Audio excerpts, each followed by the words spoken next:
you confirm that negative a result dun sa paraffin test. The paraffin test conducted with the one police staff sergeant Michi M. Perez gave negative result to the presence of gunpowder nitrates, sir, Your Honor.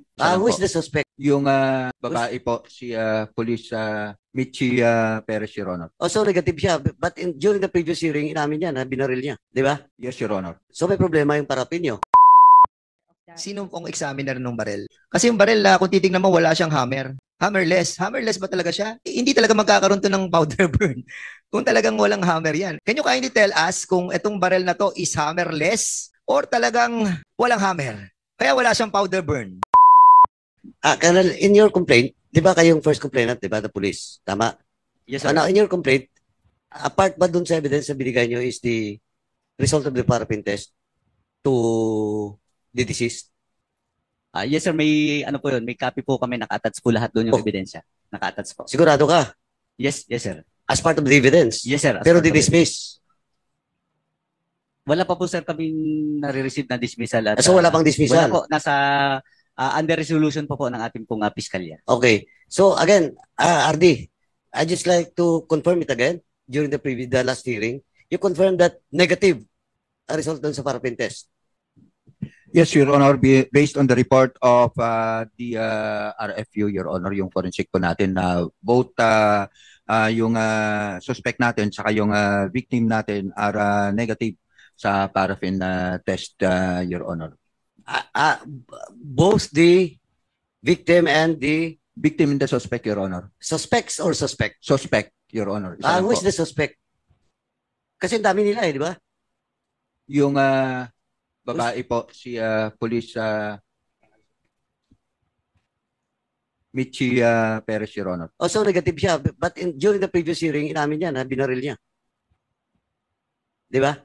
Yes, Your Honor. So may problema yung paraffin niyo? I may not be the right person to answer that. Kasama po natin dito yung taga-RFU para ma-explain po niya baka meron na mga circumstances kung bakit nagne-negative yung paraffin test, Your Honor. Congressman Paduano, if I may, no? Can we allow Congressman Ako first to to mention those deliverables that we asked in the last hearing para at least we'll be guided as well.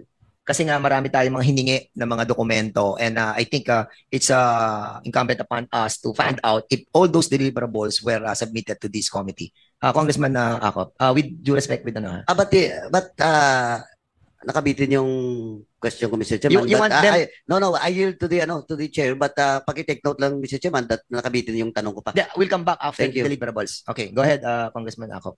Thank you, Mr. Chair. In the last hearing, Police Staff Sergeant Michi Perez was required to submit details of the confidential agent of the police.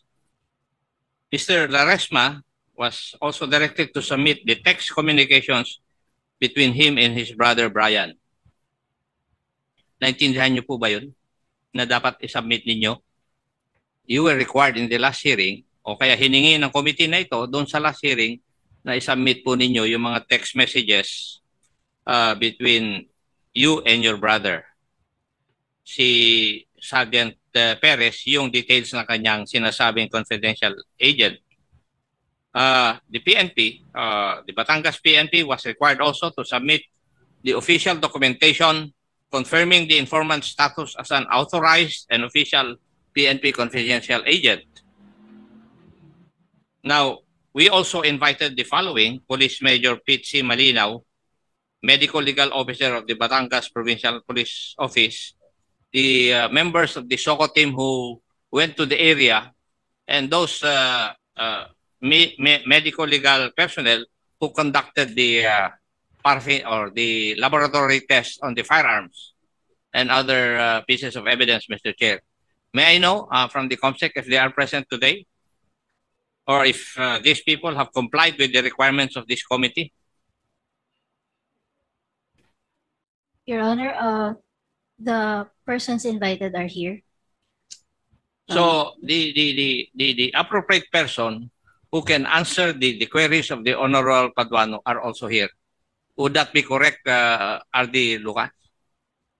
Yes, Your Honor. And who would that person be? Major Malinaw of Forensic Unit, Your Honor. Thank you. Thank you, Mr. Okay, Chair. Congressman Acop, thank you so much. Congressman Paduano, now you have the floor. Thank you, Mr. Chairman. Now, diretso na po. Can we ask the medical legal officer? With regards to the findings. Good morning, Your Honor.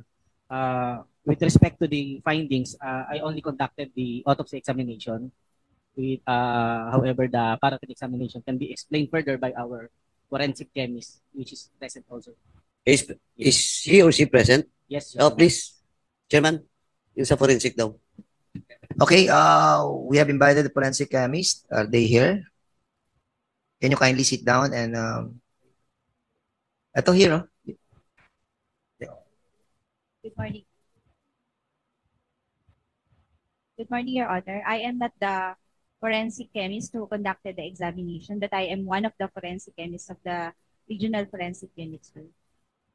I am Police Lieutenant Colonel Maridel Martinez. So are you familiar with that case and the result of that forensic examination?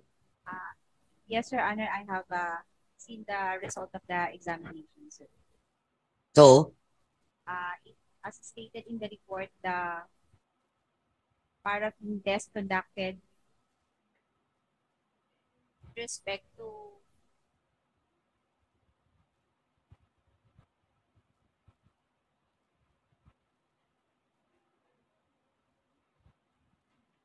the paraffin test conducted with respect to one police staff sergeant P.G. M. Perez. Chairman, could you please speak closer to the mic so that we can hear you properly?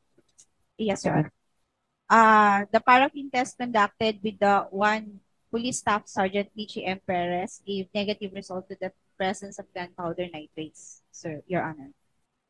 And another paraffin test conducted with respect to Brian Laresma also gave negative result for the presence of gunpowder nitrates, sir. Chairman, parehong negative. But how would you explain? No? How will you explain? Because during the previous hearing, yung Perez admitted that he shoot the victim twice. Yes, Your Honor. With respect to the negative result of the paraffin, Your Honor, because paraffin is it's a corroborative evidence, so it doesn't necessarily mean that if the person gave negative result to the paraffin test, it doesn't mean that he did not fire a gun. Yeah, of course. But Yes. the allegation made by Perez is that the victim shoot her first. So negative din. Tapos siya negative, but she admittedly during the previous hearing, Opo. she admitted that he shoot twice. Congressman Paduano, if I may lang, briefly in relation to what you're asking, kasi tinitingnan ko yung baril na sinabit sa iyo. Nakita niyo yung baril na sinabit sa inyo? As I have said earlier, Your Honor, I was not the examiner of the... Sino pong examiner ng baril? I-post natin nga, pinicture mo na, di ba? Okay. Can you kindly check the baril? Kasi yung baril, hindi ko na ma-comprehend, no? Kasi yung baril, kung titignan mo, wala siyang hammer. Hammerless. Hammerless ba talaga siya? O talagang... Bakit siya walang... hindi talaga magkakaroon to ng powder burn. Kung talagang walang hammer yan. According sa binabasa ko, nakadalawang putok si Brian ng barel. Ha? Can you kindly tell us kung itong barel na to is hammerless or talagang walang hammer? Kaya wala siyang powder burn. O yung custodian nito, hindi ko siguro sa forensic to kasi custodian. Sino ang custodian? Ito hindi presented to by the chief of police, si Lintang, Colonel Lintang. Nakita niyo to, yung baril na to.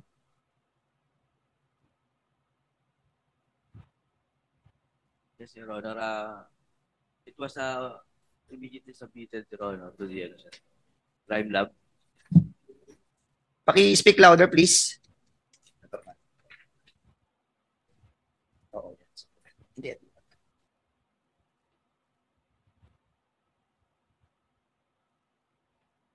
Ito yung ginawa.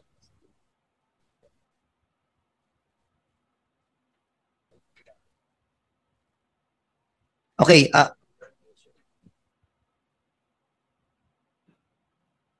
what we're trying to find out is tong baril na to, kung talaga tong pinutok ni Brian, kung wala siyang hammer, paano ito puputok?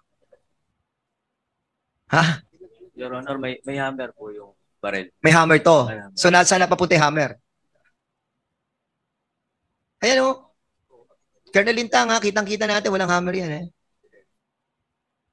Si Michi, Sergeant Michi, ikaw yung nandun, saka yung Soko. Can you kindly step in, Sergeant Michi Perez?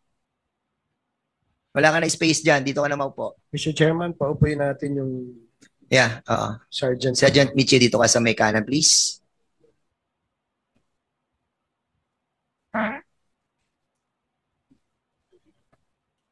Here, dito, sa may kalapit ng ating Napolcom, please.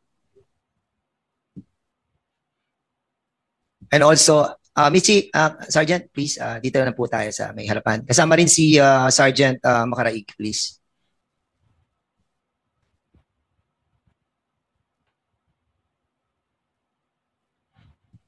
Si Makaraig ba is a sergeant or a captain? Captain. Sir, can you kindly sit on the right side of our room? So, may itanong ako, Mitzi. Sarge, so ikaw ang unang nakita mo tong baril na to, di ba? Ano ba siya? Hammerless ha? O talagang wala siyang hammer? May hammer po, sir. May hammer? Yes, sir. So what happened to this? Bakit nakita niyo ba yung hammer? Yun, sir. Parang putol. Maliit lang, sir, yung hammer niya. Hindi ko alam, sir, kung putol o... So maliit lang yung May hammer. ano niya, yung kanyang parang hammer niya. Yes, sir. So nakauslilan talaga. Yes, sir. Okay. Yun yung tinatanong natin. We have to be clarified kasi kitang-kita nyo naman, no? Talagang walang hammer. Paano naman to? Yes, okay. Alright. So, Congressman Paduano. Yeah, last point lang, Chairman. Kasi yung complaint or yung case that was submitted sa fiscal is negative sa powder burns, si Perez. Now, mahalaga yun. No? Of course, sa disease, wala tayong problema kasi ako, personally, when we ask question to Perez, medyo malinaw-linaw doon. Kasi yung distance and everything, na-consummate yung gusto ko may balikan yon. Now, mga possible factors, why? Kasi that will also might influence the decision of the fiscal. Kasi negative eh. But in this hearing, inamin niya na, nagpaputok siya twice. Yes, Your Honor.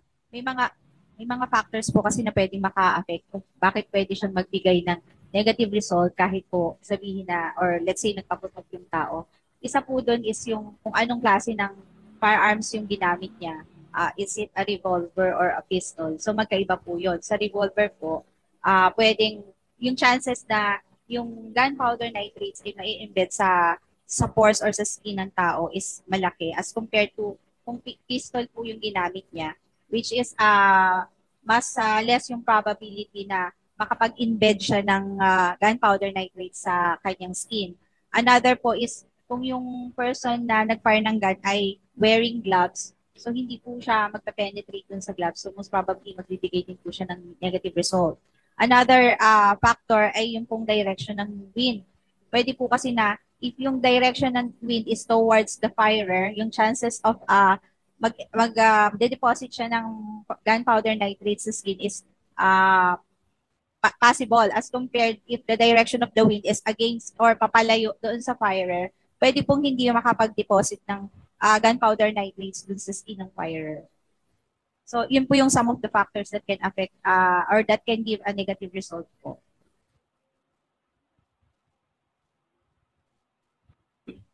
Okay. Mr. Chair, Congressman Akop, sige. Before I ask question as well. Go ahead. anong oras pa kinonduct yung paraffin? Reckon from the time of the firing. Sir, yung with respect to Police Staff Sergeant Michi M. Perez, the paraffin was conducted at 5:10 in the afternoon of May 29, 2024 po. 5:10. Apo, sir. Samantalang doon sa affidavit ni Adrian, 6 yung kanyang reckoning na pangyayari is at 6:16 ng gabi. How did that happen? Sir, sa pagkakaintindi ko po, ang incident po is nangyari on May 28 and the paraffin was conducted on May 29 at 10 p.m. in the afternoon po. The possibility na mawala na yung nitrate, lalo-lalo na kung naghugas nung bumaril ng suka, mawala na. Sir, kasi yung gunpowder nitrates po siya, that can be detected for as maximum of 72 hours or 3 days po, sir. Therefore, can we not also conclude na yung 38 caliber hindi pinutok? Dahil walang hindi positive yung paraffin test? As I have said earlier, sir, a negative result cannot say or we cannot conclude that the firer did not fire a gun. That is precisely the reason why I'm asking you.